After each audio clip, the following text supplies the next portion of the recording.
Hi, adventurer. I know you've been patiently waiting. Stories sometimes take time to grow. Thank you for waiting with me. More books and videos are on the way. But for now, here's a little WonderLeaf magic. Have a WonderLeaf great day. Welcome to the WonderLeaf Adventures, my little leaf. This chest doesn't just hold old things, it holds our family's stories. Come closer. Let me show you where ours begins. Come with me, child. There is something I want you to see. Paige smiled softly, feeling both the responsibility and the warmth of belonging. The chest was not yet hers, but its stories had already begun to live inside her. Each treasure in this chest was placed there by someone in our family. Some lived long ago, some more recently. The chest doesn't tell its stories in order, It tells them when we need to hear them. Tonight, they will show you who you are and where you come from. From the glowing chest, Grandma Wren lifted the first memory. This quilt was from Grandmother Emma. She stitched it from scraps of old dresses and uniforms, each piece carrying a memory. But it wasn't just for warmth. What else was it for? Quilts like this carried messages. A triangle pointed toward the next safe house. A diamond meant the path ahead was clear. These patterns were maps stitched with hope. They guided travelers on the Underground Railroad. So the quilt told them where to go? Every stitch was a signal of courage. Your great-great-grandmother wanted us to remember that even ordinary fabric can hold extraordinary freedom.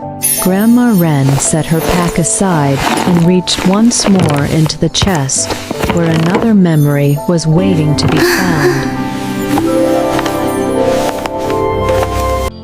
This shoe was placed here by your grandfather Jacob when he was just a boy. He walked miles to school each day, even when others told him he didn't belong. But it's so small. Did it really matter?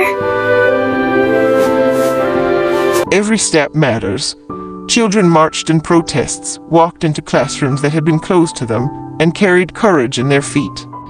This shoe reminds us that even the smallest steps can walk toward freedom. Paige held the shoe for a moment, as if feeling all the miles it had walked, then carefully placed it back among the memories. Grandma Wren lifted a tattered book from the chest. Its cover was worn, and the pages were yellowed with age. This book was placed here by your great-aunt Sylvia. She taught herself to read when schools were close to her. Every mark in these pages is proof of her determination. She wrote in the book herself? She turned this book into a teacher. Each note was a step toward freedom, because literacy opened doors that others tried to keep shut. She wanted us to remember that words are seeds.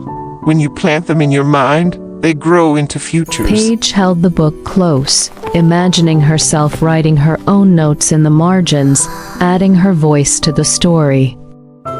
Grandma Wren reaches into the trunk once more, this time pulling out an old family photo.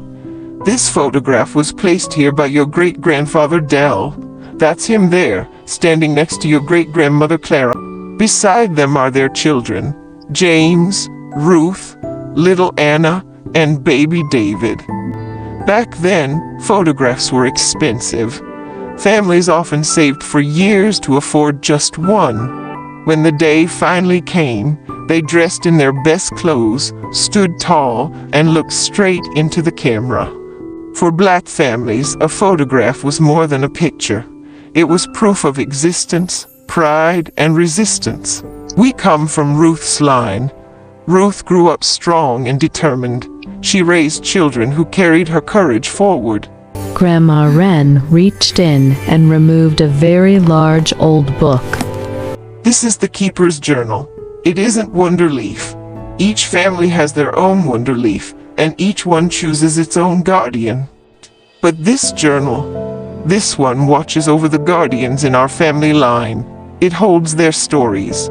This journal used to belong to my mother, Yvonne. She was our keeper. When my mother passed on, this journal chose me. That's how I became the keeper.